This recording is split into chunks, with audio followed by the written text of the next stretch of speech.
الحمد لله نحمده ونستعينه ونستغفره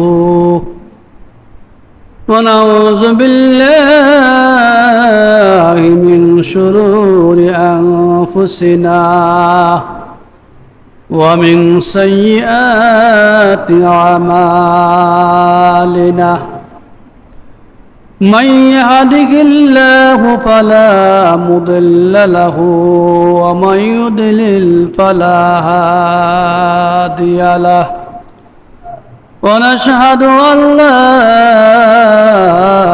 إله إلا الله وحده لا شريك له ونشهد أن محمدًا عبد الله ورسوله أما بعد فقد قال الله تعالى في كلامه المجيد والفرقان الحميد أعوذ بالله من الشيطان الرجيم بسم الله الرحمن الرحيم وإذا قيل لهم تعالوا يستغفر لكم رسول الله لووا رؤوسهم ورأيتهم يصدون وهم مستكبرون سواء عليهم أستغفرت لهم أم لم تستغفر لهم لن يغفر الله لهم إن الله لا يهدي القوم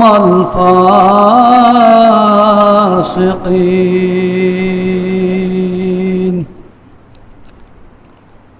أما بعد فقد قال رسول الله صلى الله عليه وسلم لو كانت الدنيا تعديل عند الله زناع بعض ما سقى كافرا منها شربة ماء أو كما قال النبي عليه الصلاة والسلام اللهم صل على محمد وعلى آل محمد كما صليت على إبراهيم وعلى آل إبراهيم إنك حميد مجيد সম্মানিত মুআজ্জাজ মুহতারাম সদর জালাস মুরব্বী নিজাম আসসালামু আলাইকুম ওয়া রাহমাতুল্লাহি ওয়া বারাকাতুহু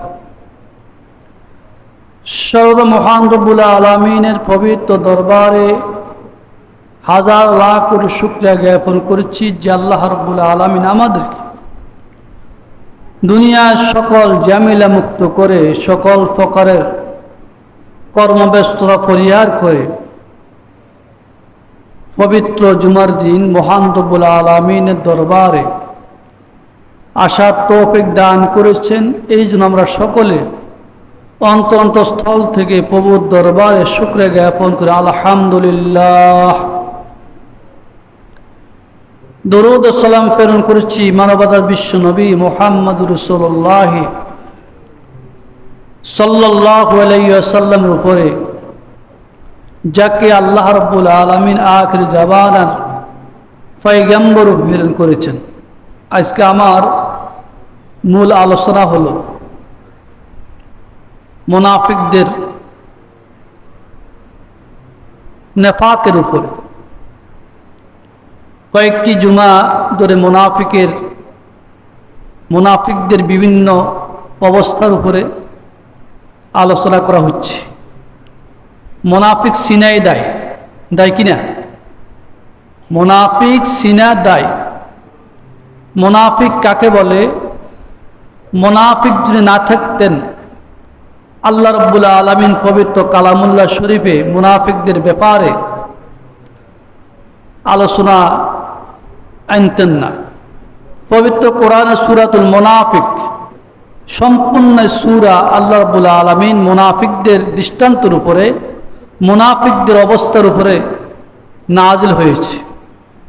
কারণ মুনাফিক ইসলামের যত ক্ষতি করছেন, মুনাফিকেরা ইসলামের যতটুকু ক্ষতি করেছেন, কিন্তু কাফের মুশরিক তারাও ইসলামের এত ক্ষতি করতে পারে নাই। এই জন্য আল্লাহ রাব্বুল আলামিন মুনাফিকদের ব্যাপারে কোরআন কারীমে বিভিন্ন জায়গায় আলোচনা করেছে। মুনাফিক একেবারে জাহান্নামের সর্বনিম্ন স্তর মুনাফিকের।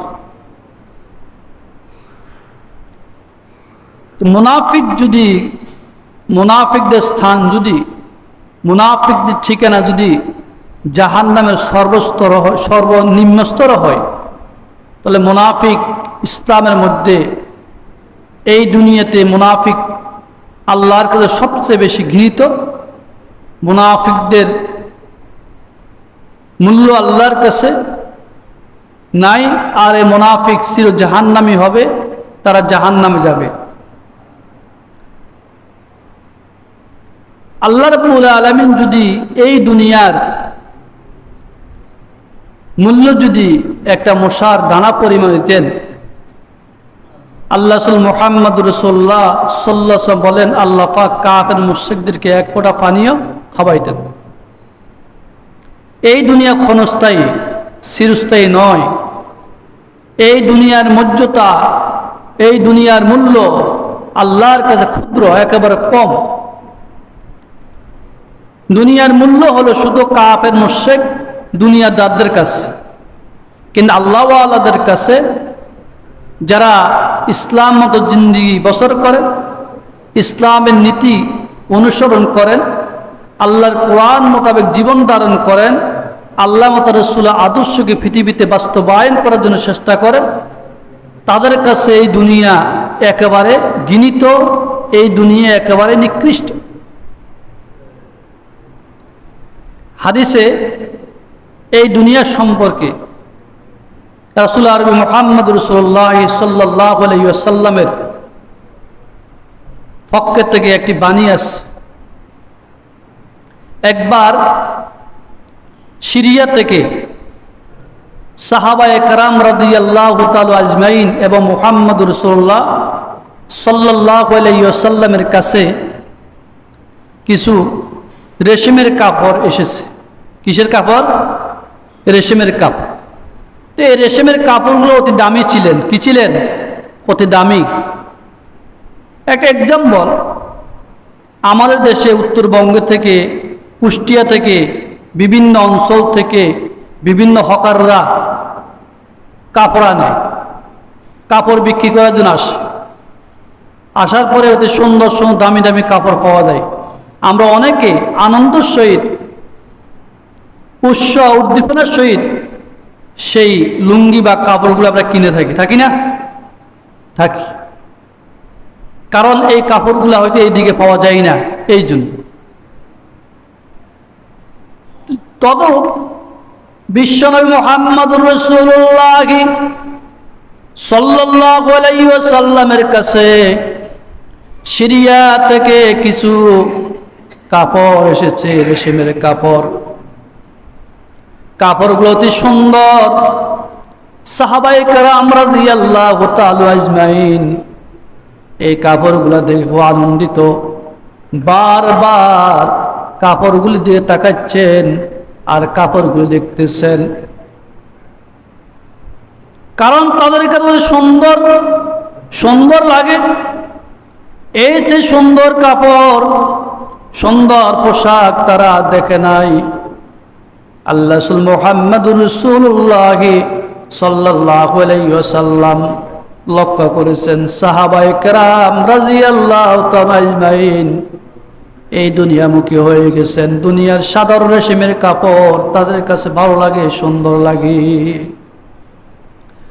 আল্লাহ রাসূল মুহাম্মদুর রাসূলুল্লাহ সাল্লাল্লাহু আলাইহি ওয়াসাল্লাম সাহাবায়ে কেরামদেরকে দুনিয়া থেকে বিমুখ করার জন্য, দুনিয়ার সৌন্দর্য থেকে মুক্ত রাখার জন্য আল্লাহ রাসূল মুহাম্মদুর রাসূলুল্লাহ সাল্লাল্লাহু আলাইহি ওয়াসাল্লাম বললেন, লা মানাদিলু সাআত মুআযিন ফিল জান্নাহ আফদালু মিন হাযা।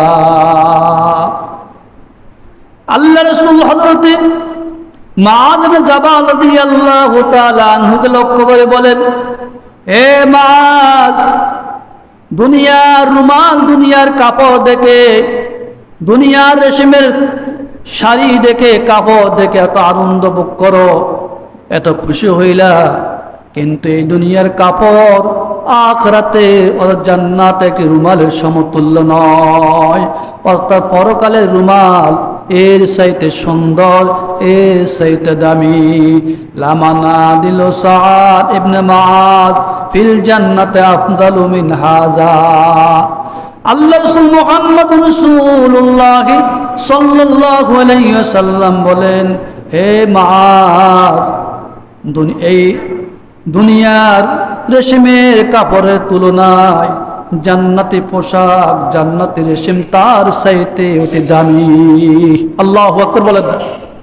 অর্থাৎ দুনিয়ার যে রেশমের পোশাক দেখতেছ, তোমাদের কাছে তো সুন্দর লাগে, তোমাদের কাছে তো ভালো লাগে, তোমাদের কাছে তো মজা লাগে, কিন্তু আখিরাতের রেশমের পোশাক, জান্নাতের একটি রুমাল তার চাইতে কোটি কোটি গুণ বেশি দামি। সুবহানাল্লাহ বললাম। দুনিয়ার চাইতে অধিক দামি।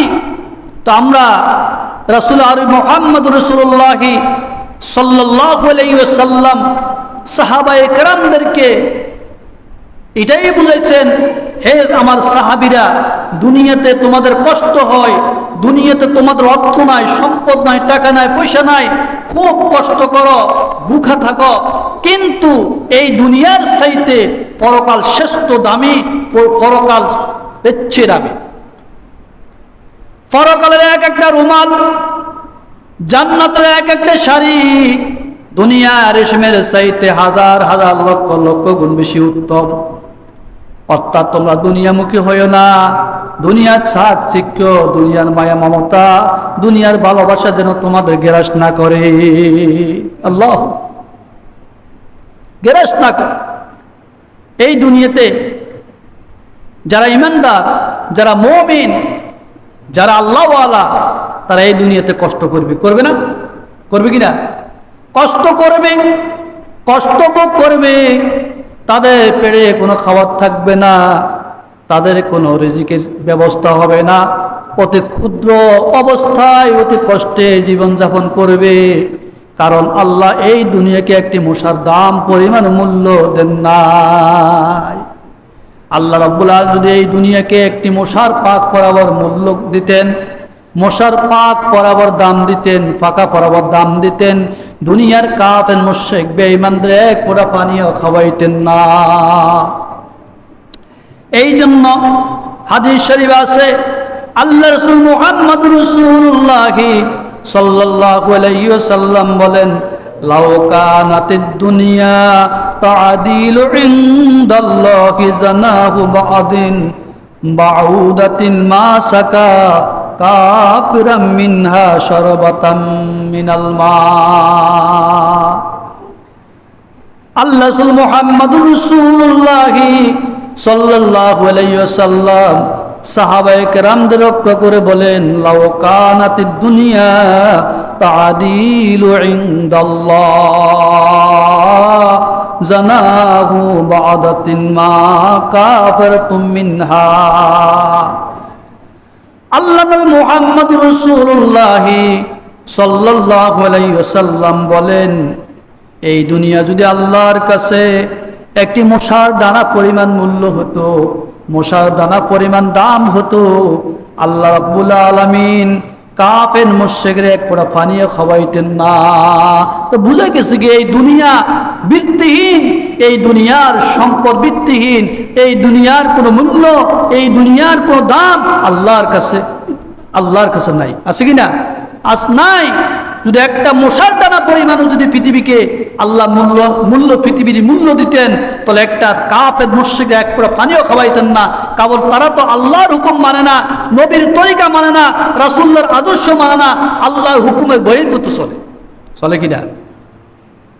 তো আমরা তো দেখেন দুনিয়াতে একজন ইমানদার দেখে, ভাই এত কষ্টে আছি, জীবন ধারণ করতে কষ্ট হয়, পেটে ভাত নাই, ঘরে খাওয়ার ব্যবস্থা নাই, ছেলে মেয়ে কষ্ট করে, কষ্টভোগ করে, অথচ এই লোকটি 5 ওয়াক্ত নামাজ পড়েন, রমজান কারিম রোজা রাখেন, আল্লাহর হুকুমগুলা মেনে চলেন, এরপরও তার ঘরে কিনাই কোনো খাদ্যের ব্যবস্থা নাই। কিন্তু উচিত তো ছিল যেই ব্যক্তি আল্লাহর গোলামি করে, যে আল্লাহকে আহ্বান করে, আল্লাহকে ডাকে, এবং তার ঘরে খাওয়ার ব্যবস্থা হওয়ার উচিত ছিল নাকি? অথচ যে নামাজ পড়ে না, রোজা রাখে না, হজ করে না, যাকাত দেয় না, আল্লাহর বিধান মতো জীবন ধারণ করে না, অথচ আল্লাহ রাব্বুল আলামিন তাকে অট্টালিকা সম্পদ দান করেছে। এই দুনিয়াতে বিলাসবহুল গাড়ি, বিলাসবহুল বাড়ি, বিলাসবহুল অট্টালিকা, শিল্প কারখানা, কোটি কোটি সম্পদের মালিক, লাখ লাখ টাকার মালিক, হাজার হাজার কোটি কোটি সম্পদের মালিক, অর্থের মালিক আল্লাহ পাক বানাইছেন। অথচ এই বেচারা আল্লাহ পাকের কুদরতে পায়ে একটা সিজদাও করে না, করে কিনা? তো এখানে প্রশ্ন আসে যে এই লোকটি নামাজও করে না, রোজা রাখে না, হজও করে না, আল্লাহর বিধানও মানে না, এর এত সম্পদ আল্লাহ পাক কেন দিলেন?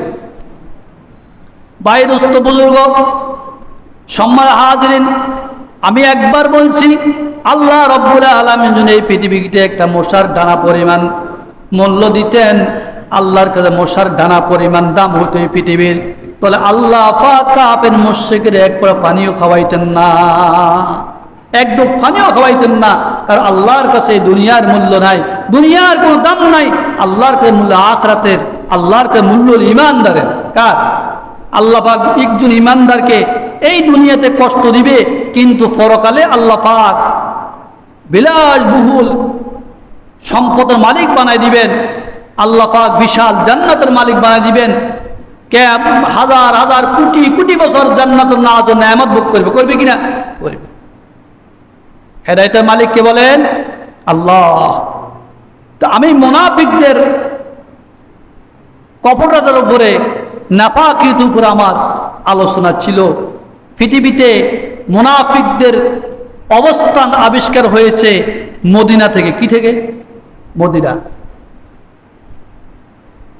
মদিনা থেকে মুনাফিক প্রকাশ পেয়েছেন। আল্লাহ রাসূল মুহাম্মদুর রাসূলুল্লাহ সাল্লাল্লাহু আলাইহি ওয়াসাল্লামের বিরুদ্ধে ছিলেন আব্দুল্লাহ ইবনে উবাই ইবনে সালুল এবং তার বাহিনীরা। তারা মুসলমান ছিল না, তারা মুনাফিক ছিল। আর আল্লাহ রাসূল মুহাম্মদুর রাসূলুল্লাহ সাল্লাল্লাহু আলাইহি ওয়াসাল্লাম বলছেন, মুনাফিকেরা কাফের মুশরিকের চাইতে নিকৃষ্ট। কার চাইতে? কাফের মুশরিকের চাইতে মুনাফিক নিকৃষ্ট। মুনাফিকের মূল্য, মুনাফিকের দাম আল্লাহর কাছে 2 পয়সার মূল্য নাই। সে নামাজ পড়ুক, রোজা রাখুক, হজ করুক, যাকাত দিক, কিছুই যা আসে না। আল্লাহ বলতেছে যারা মুনাফিক, তার নামাজ, রোজা, হজ যা কিছুই কবুল করা হবে না। মুনাফিকদের কোনো জানাজার নামাজ নাই, মুনাফিকদের কোনো দোয়া নাই মুনাফিকদের জন্য। আসেনি কথা বলেন? মুনাফিকদের সংখ্যা বলছে, মুনাফিক বলে ভিতরের রূপ একরকম, বাইরের রূপ আরেক রকম। বাইরের রূপ কি আরেক রকম। মুনাফিকরা যখন কাফের মুশরিকের কাছে যায়, তখন বলে আমরা তোমাদের পক্ষে। আর যখন যখন মুসলমানদের কাছে যাই, তখন বলে যে আমরা তোমাদের সাথে আছি। কার সাথে আছি? তোমাদের সাথে আছি। তো এক এক রকমের মানে তাদের রূপ, তারা এক এক প্রকার রূপ ধারণ করে। এরা ইসলামের যত ক্ষতি করেছেন, একজন কাফের মুশরিক ইসলামের এত বেশি ক্ষতি করতে পারে নাই।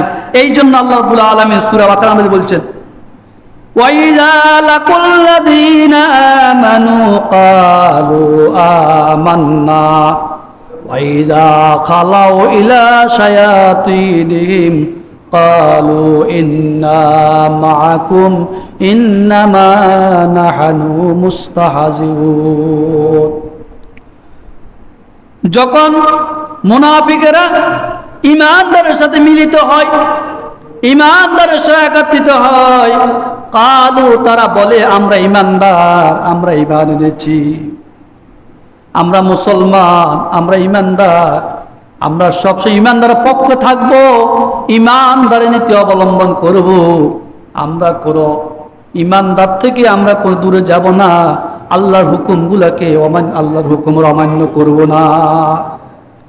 وَإِذَا خَلَوْا إِلَى شَيَاطِينِهِمْ قَالُوا إِنَّا مَعَكُمْ إِنَّمَا نَحْنُ مُسْتَهْزِئُونَ। আর যখন তারা শয়তানের সাথে একত্রিত হয়, কার সাথে? যখন শয়তানের সাথে একত্রিত হয়, কাফের মুশরিক একত্রিত হয়, কালু তারা বলে ইন্না মাআকুম, আমরা তো তোমাদের সাথে আছি। এখানে তোমাদের সাথে আছি, ইন্নামা নাহানু মুস্তাহজিউন, আমরা তাদের সাথে উপহাস করি। কার সাথে? আমরা তাদের সাথে উপহাস করি। আমরা মুসলমানকে আমরা মুসলমানিয়ত স্বীকার করি না। এই মুহাম্মদ সাল্লাল্লাহু আলাইহি ওয়াসাল্লাম সহ মুহাম্মদের যত সাহাবায়ে কেরাম আছে, তাদের আদর্শ আমরা কিনে মানতে রাজি না, তাদের হুকুম মানতে আমরা রাজি না। উপদি মুহাম্মদের পক্ষে, বিতর্কতভাবে মুহাম্মদের বিরুদ্ধে, এদেরকে বলা হয় মুনাফিক। এদের কি বলা হয়? উপরে ইসলামের পক্ষে, উপরে ইসলামের পক্ষে কিন্তু ভিতরে ইসলামের বাইরে, উপরে মুসলমানদের সাথে আছে আর বিতর্কতভাবে কাফের মুশরিকের সঙ্গে আছে। এদের নাম হলো মুনাফিক। আছে কি না? আজকে সমাজে, রাষ্ট্রে, পৃথিবীতে বিভিন্ন অঞ্চলে মুসলমানদের সংখ্যা, মুসলমানদের ভিতরে মুনাফিকের চরিত্র আছে। আছে কি না? এক মুসলমান, ওই মুসলমান মসজিদে আজান দেয়, মসজিদে ইসলামের কথা বলে, মসজিদে ইসলামের স্লোগান দেয়, মসজিদে আল্লাহর পক্ষে থাকে, আল্লাহর কথাগুলা মানে, আল্লাহর হুকুমগুলা মানে। যখন মসজিদ থেকে বাইরে হয়, তখন আর আল্লাহর আইন মানে না, আল্লাহর নীতি মানে না। যখন রাষ্ট্রে, বিভিন্ন স্থানে, বাজারে, ঘাটে, রাস্তায় যখন ইসলামের স্লোগান দেওয়া হয়, তখন তারা স্লোগানের বিরোধিতা করে। কি করে? স্লোগানে, ইসলামের স্লোগানে বিরোধিতা করে, কোরআনুল কারীমের বিরোধিতা করে, আল্লাহর আইনে বিরোধিতা করে, আল্লাহর হুকুমগুলা তারা মানে না, আল্লাহ নীতিমালাগুলা মানে না। মানে কি না? মানে না। এদের নাম হলো মুনাফিক। আল্লাহ আমাদেরকে মুনাফিক থেকে হেফাজত করেন। আর এই মুনাফিকেরা যারা অন্যায়কারী, অপরাধী পৃথিবীতে বিশৃঙ্খলা সৃষ্টি করে, আর বিশৃঙ্খলা সৃষ্টি করার পরে বলে যে আমরা বিশৃঙ্খলা সৃষ্টি করি না, আমরা মীমাংসার পথ খুঁজি। কিসের পথ খুঁজে? আচ্ছা বলুন তো দেখি, আজকে সারা পৃথিবীতে যারা ইহুদি, নাসারা, খ্রিস্টান, এই আমেরিকা তার হোয়াইট হাউস থেকে সারা বিশ্বকে পরিচালনা করে কিনা? যুগ যুগ ধরে ফিলিস্তিনের সাথে, ইসরায়েলের সাথে গন্ডগোল লাগাই দিয়ে রাখছে, মারামারি লাগাই দিয়ে রাখছে। ইসরায়েল ফিলিস্তিনের মুসলমানদের উপরে নির্মমভাবে অত্যাচার করে, শত শত মুসলমানকে গুলি করে হত্যা করে, জমিনের সাথে মিশিয়ে দেয়। কিন্তু আমেরিকার কোনো কথা আছে? আছে? সেই যদি মীমাংসার পথ খুঁজতো, তাহলে মীমাংসার পথ অবশ্যই মীমাংসা করতো। ইসরায়েলকে ডাকতো, মানে ফিলিস্তিনকে ডাকতো, আসো তোমরা আমার রাজারা, আসো, আমি তোমাদের এগুলাকে আমি মীমাংসা করে দিব যে তোমরা গন্ডগোল মারামারি হানাহানি কিছু করতে পারবে না, পারতো না? কিন্তু করছে আমেরিকা। আমেরিকা করছেন? আমেরিকা একবার হুঙ্কার দিলেন ইসরায়েলের বিরুদ্ধে, এই ইসরায়েল খবরদার, কিন্তু ফিলিস্তিনের একজন মুসলমান উপর আক্রমণ করতে পারবে না। ইসরায়েল ঠান্ডা হয়ে যেত না? ঠান্ডা হতেন কিনা? রাশিয়াকে ধমক দিলে অথচ তারা উপরগত বলে আমরা মীমাংসার পথ খুঁজে, আসলে মীমাংসার পথ খুঁজে না, কিন্তু তারা তাদের দলের লোকদেরকে, সেই ইহুদি নাসারাদেরকে মুসলমানের বিরুদ্ধে লেলিয়ে দিয়েছে। আল্লাহ রাব্বুল আলামিন জানেন কিনা? জানেন না? আল্লাহ 1500 বছর আগে 1400 আগে কোরআন কারীমের মধ্যে প্রিয় নবী মুহাম্মদ রাসূলুল্লাহ সাল্লাল্লাহু আলাইহি ওয়াসাল্লামের উপরে আয়াত নাযিল করছেন, وَإِذَا قِيلَ لَهُمْ لَا تُفْسِدُوا فِي الْأَرْضِ قَالُوا إِنَّمَا نَحْنُ مُصْلِحُونَ। যখন তাদেরকে বলা হয় তোমরা এই জমিনে ফাসাদ সৃষ্টি করো না, এই জমিনে অন্যায় অপরাধ করো না, এই জমিনে জুলুম করো না, জুলুমের বাজার গরম করো না, মানুষে হানাহানি বাজায়ও না, মুসলমানদের সঙ্গে ইহুদিদের সঙ্গে যুদ্ধ বাজায়ও না, তখন তারা বলে কালু ইন্নামা নাহানু মুসলিহুন, তারা বলে একমাত্র আমরা মীমাংসার পথ খুঁজি। আমরা তো গন্ডগোল বাড়াই না, মারামারি করি না, হানাহানি করি না, কাটাকাটি করি না, কাটাকাটির পক্ষে ভোট দিই না, কাউকে মারামারি করার জন্য বলি না, অন্যায় অপরাধ করার জন্য বলি না, জুলুম নির্যাতন করার জন্য বলি না, আমরা মীমাংসার পথ খুঁজি। তাহলে বলুন তো দেখি, তারা যদি মীমাংসার পথ খুলতো তো বছরকে বছর যোগ কেন মুসলমান আর কাফেরদের মধ্যে হানাহানি মারামারি কাটাকাটি লেগে আছে? ঠিক না? তাহলে বুঝা গেছে কি, এরা কোনো মীমাংসার পথ খুঁজে না, এরা লাল কুকুর শিকারের ভাই, সব কি মুসলমানদের বিরুদ্ধে। এই আব্দুল উবাই ইবনে সালুল কাফেরদের পথ গ্রহণ করেছে। কার পথ? কাফের মুশরিকের পথ, মক্কার কাফেরদের পথ অবলম্বন করেছে, কিন্তু মুসলমানের পথ অবলম্বন করে নাই। কিন্তু উপরগতভাবে মুহাম্মদুর রাসূলুল্লাহর পক্ষে আছেন, সাহাবায়ে কেরামের পক্ষে আছে, কিন্তু বিতর্গতভাবে মুহাম্মদের পক্ষ নাই, সাহাবায়ে কেরামের পক্ষ নাই। এদেরকে বলা হয় মুনাফিক। বলেন তো দেখি, আব্দুল ইবনে উবাই ইবনে সালুলের কি মাথায় টুপি ছিল না? গায়ে নাসপা পাঞ্জাবি ছিল না? ছিল কিনা? সেই মুসলমানদের সাথে চলছেন না? চলছেন, নামাজও পড়ছেন, রোজাও রেখেছেন, হজও করেছেন, যাকাতও দিয়েছেন, আল্লাহর হুকুম মতো জীবন ধারণ করেছেন, মুসলমানের পক্ষ ছিল, কিন্তু বিতর্কতভাবে মুসলমানদের পক্ষে ছিল না, কাফের মুশরিকের পক্ষে ছিল। কারণ মুহাম্মদুর রাসূলুল্লাহ সাল্লাল্লাহু আলাইহি ওয়াসাল্লামের নীতি মানে নাই। আল্লাহ রাসূলের যদি নীতি না মানে, সাহাবায়ে কেরামের আদর্শ যদি গ্রহণ না করে, রাসূল যদি কষ্ট পায়, সে আর মুসলমান হতে পারে না, সে মুসলমানের খাতার চাইতে নাম কাটে যায় কিনা? মুসলমান নাম খাতার থেকে নাম কেটে যায়।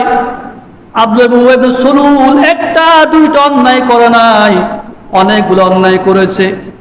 এই জন্য আল্লাহ রাসূল মুহাম্মদুর রাসূলুল্লাহ সাল্লাল্লাহু আলাইহি ওয়াসাল্লামের কাছে আল্লাহ রাব্বুল আলামিন কোরআন কারীম অবতীর্ণ করে জানিয়ে দিয়েছেন, ও আমার হাবিব, আব্দুল উবাই ইবনে সালুল মুনাফিকদের সর্দার, সে মুনাফিক, সে মুসলমান হতে পারে না।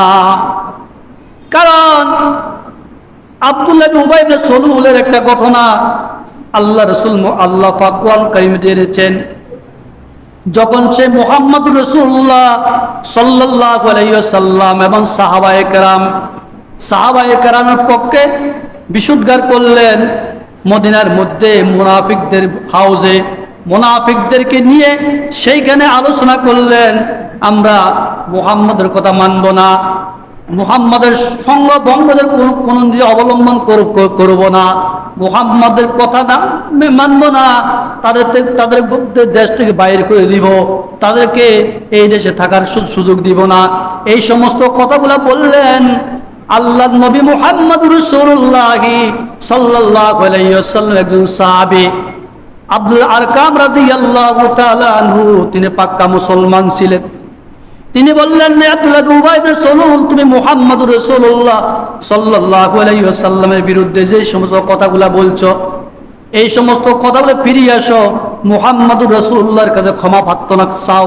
মুহাম্মদকে বলো তোমার জন্য ক্ষমা চাওয়ার জন্য, মুহাম্মদুর রাসূলুল্লাহ সাল্লাল্লাহু আলাইহি ওয়াসাল্লাম তোমাদের জন্য ক্ষমা চাবে। কিন্তু এতে সাক্ষী সে ক্ষমা কি চাবে, সেই মুখ ফিরিয়ে নিচ্ছে। কি নিছেন? মুখ ফিরিয়ে নিয়েছেন, মাথাকে ফিরিয়ে নিলেন, তার সার মাথা ফিরিয়ে নিয়েছেন। কেন ফিরিয়ে নিলেন? সেই মনে মনে চিন্তা করে, কিন্তু মুহাম্মদ এই সমস্ত কথায় মানব না, আর মুহাম্মদকে তো আত্মসমর্পণ করবো না। তো রাসূল কি তার কথা থেকে মনে কষ্ট গেছে না, গেছে কিনা? এই জন্য আল্লাহ বলতেছেন, وَإِذَا قِيلَ لَهُمْ تَعَالَوْا يَسْتَغْفِرْ لَكُمْ رَسُولُ اللَّهِ لَوَّوْا رُءُوسَهُمْ وَرَأَيْتَهُمْ يَصُدُّونَ وَهُمْ مُسْتَكْبِرُونَ। যখন তাদেরকে বলা হয় যারা মুনাফিক, মুনাফিকদেরকে যখন বলা হয় তাআলাও তোমরা আসো, ইয়াস্তাগফির লাকুম রাসূলুল্লাহ, রাসূল সাল্লাল্লাহু আলাইহি ওয়াসাল্লাম তোমাদের জন্য ক্ষমা চাবে। কার কাছে? তোমরা অন্যায় করলে, অপরাধ করলে, মুহাম্মদ সাল্লাল্লাহু আলাইহি ওয়াসাল্লাম তোমাদের জন্য আল্লাহর কাছে কি ক্ষমা প্রার্থনা করবে, আল্লাহ তোমাকে ক্ষমা করে দিবে। এই কথা যখন বলছেন, আব্দুল্লাহ ইবনে উবাই ইবনে সলুল সে তার মুখ ফিরিয়ে নিলেন, মাথা ফিরিয়ে নিলেন। আল্লাহ ওই কথা বলতেছে,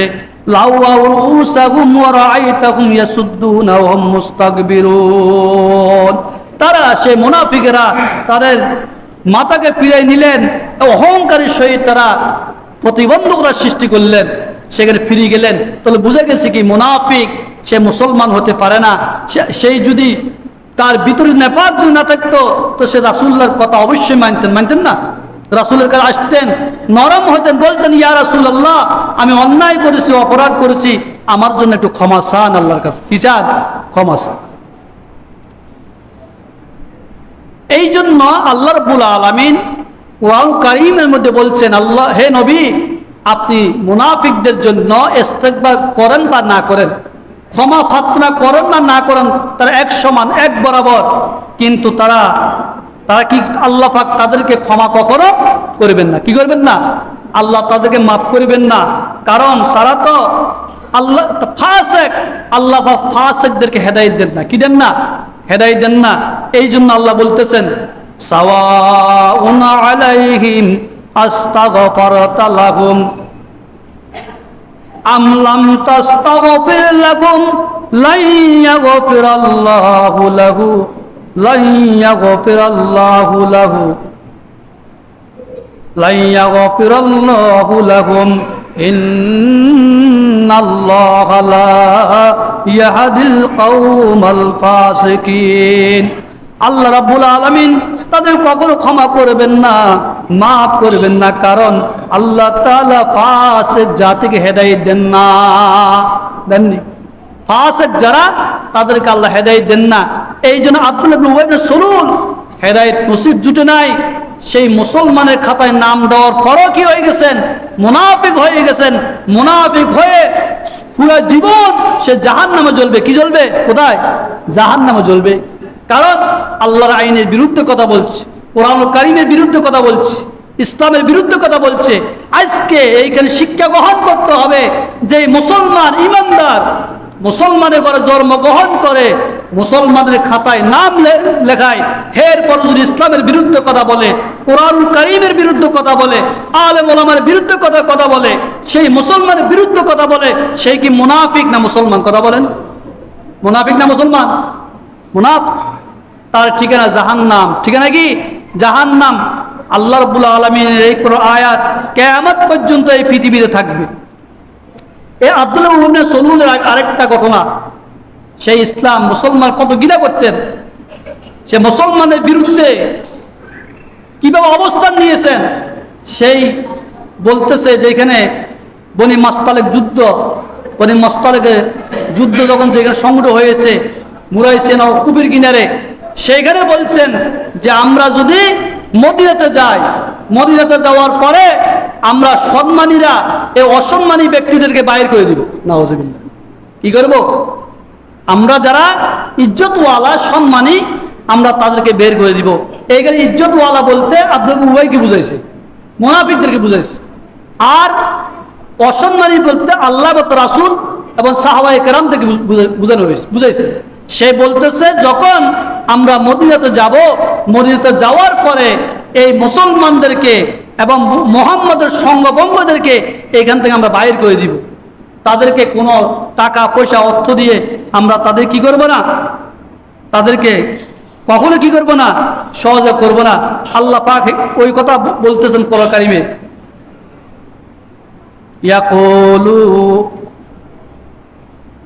يقولون لئن رجعنا إلى المدينة ليخرجن الأعز منها الأذل ولله العزة ولرسوله وللمؤمنين ولكن المنافقين لا يعلمون। আল্লাহ সুস্পষ্ট ভাষা বলে দিয়েছে মুনাফিকদের ব্যাপারে যে আব্দুল সুলুল যে কথা বলছেন, আল্লাহকে শুনেন নাই? কথা বলেন, আল্লাহ জানেন না? আল্লাহ হাকামুল হাকিমিন, আল্লাহকে বিরাট, আল্লাহ পাক সমস্ত ক্ষমতামান। এই জন্য আল্লাহ বলতেছেন, তার ওই মুনাফিকদের কথাগুলো আল্লাহ রিপিট করতেছেন।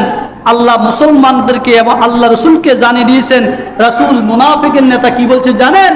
সে বলছে ইয়াকুলুনা লাইরজানা ইলা মাদিনাতি লা ইয়াখরুজান্নাল আযু মিনাল আযাল। যখন তারা বলে যখন আমরা মদিনাতে ফিরে যাব, মদিনার জমিনে যাব, অবশ্যই অবশ্যই ইজ্জতওয়ালারা অসম্মানী ব্যক্তিদেরকে বাইর করে দিবেন। কি দিবেন? তাদেরকে আমরা বাইর করে দিব। আল্লাহ বলতেছেন ওয়ালিল্লাহিল ইজ্জাতু লিল্লাহি ওয়া লিরাসূলিহি ওয়া লিল মুমিনিনা ওয়ালাকিন্নাল মুনাফিকিনা লা ইয়ালামুন। আল্লাহ পাক জানেন না?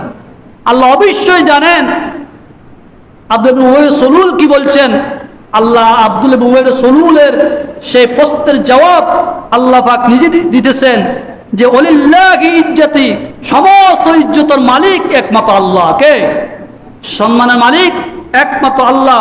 ওয়ালি রাসূলিহি ওয়ালিল মুমিনিন, এবং রাসূল এবং মুমিনেরা।